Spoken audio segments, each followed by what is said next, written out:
আল্লাহ তুমি আমাকে তুলি নিলা না আমার ছেলে আমরা তো বলছি তাহলে তো কত আমার কষ্ট ছিল না। তা তো আমার একটা হাত হারালেও দুঃখ ছিল না, পা হারালেও দুঃখ ছিল না। যদি আমার ছেলেটা বাঁচতে থাকতো, আল্লাহ তুমি এমনই কাজ করলা যা আমি মানতে পারছি নি। তোমরা সবাই কাঁদতে পারো, মেয়ে মানুষ,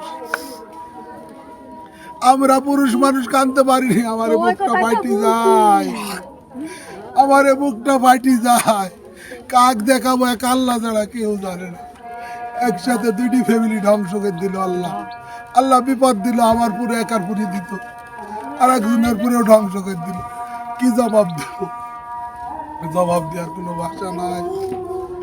বোমা কালী খোঁজ করে আব্বা আপনার ছেলেটাই কি দেন, আপনার ছেলেটাই কি দেন।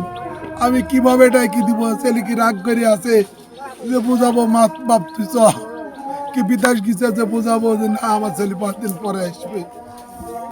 আমি তো ডাকি আমার ছেলে, আমার ডাকে সাড়া দেয় না, কোনো কথা বলে না, মিট মিট করে তাকায় আছে, তো সারা শব্দ নাই। ভাবি আমাকে এইভাবে পঙ্গু বানাতে চলে গেল আমার।